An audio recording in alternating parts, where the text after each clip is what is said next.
Halo sahabat Kakak TV, senang rasanya dapat bertemu kembali dengan sahabat dimanapun berada. Dalam video kali ini saya ingin berbagi informasi yang terutama bagi sahabat-sahabat yang sudah punya mantan pacar, ya kan? Nah, saya ingin berbagi informasi kepada sahabat semua dan mudah-mudahan informasi yang saya sampaikan ini berguna, bermanfaat, dan kalaupun tidak berguna, bermanfaat, saya harap sahabat tetap mengikuti sampai akhir. 5 sikap yang harus sahabat lakukan terhadap mantan.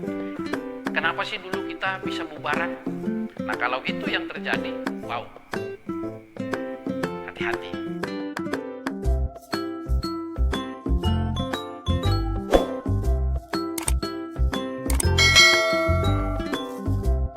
Sahabat Kakak TV, dalam video kali ini saya ingin menyampaikan terkhusus kepada sahabat-sahabat yang sudah punya mantan, baik itu mantan teman maupun mantan pacar. Tapi yang lebih spesifik saya pikir adalah mantan pacar. Mantan pacar itu bukanlah musuh.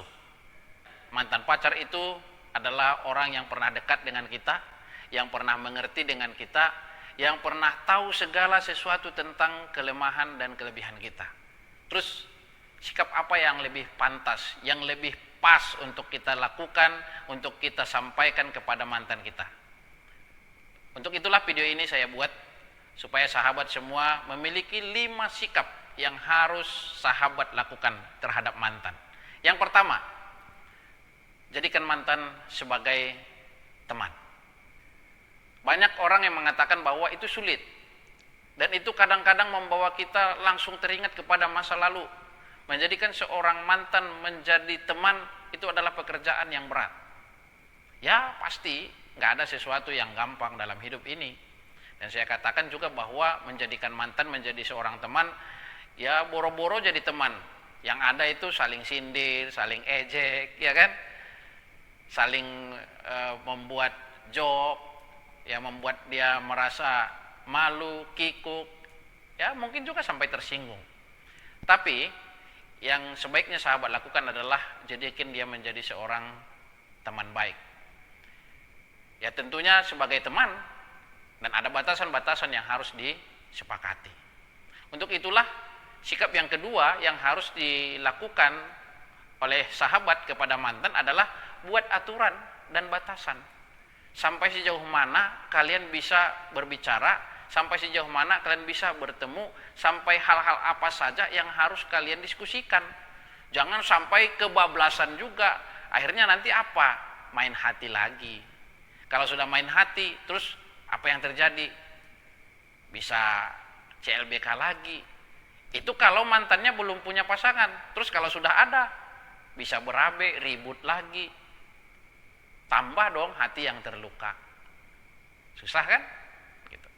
Nah, oleh karena itu batasi, buat aturannya.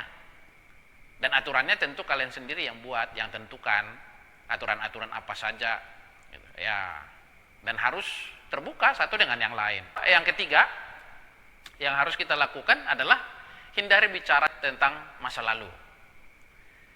Kerap kali ketika kita bertemu dengan mantan, kalau kita bicara tentang masa lalu, hati-hati. Itu ada banyak ranjau-ranjau yang siap meledak kalau kita sudah bicara tentang masa lalu. Apalagi kalau kita bicara tentang kenapa sih dulu kita bisa bubaran. Terus kita bilang, ya kamu sih yang salah. Seharusnya kamu waktu itu begini, harusnya kamu waktu itu begitu. Coba kalau ngalah sedikit, ya ngertilah aku kan perempuan. Atau ya kamunya harus nurut, kan aku imam, aku laki-laki. Ya coba, kalau sudah sampai begitu pola komunikasinya, hati-hati.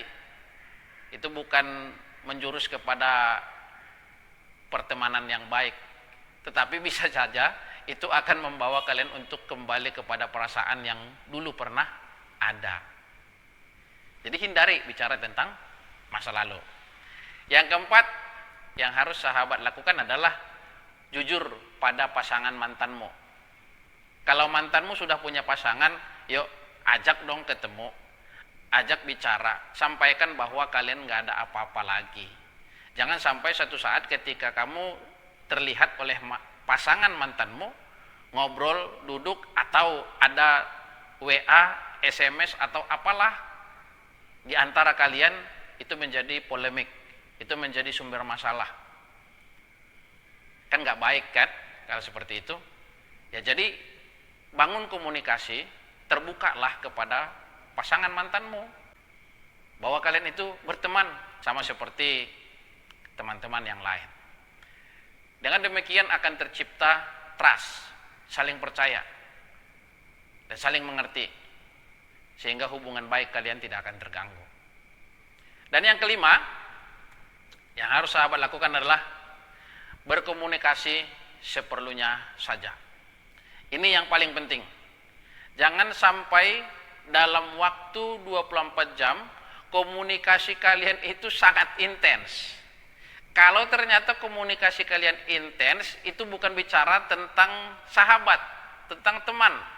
Lama-lama curhat, dan curhat yang kalian lakukan itu bisa kembali mengarah kepada perasaan yang dulu pernah ada.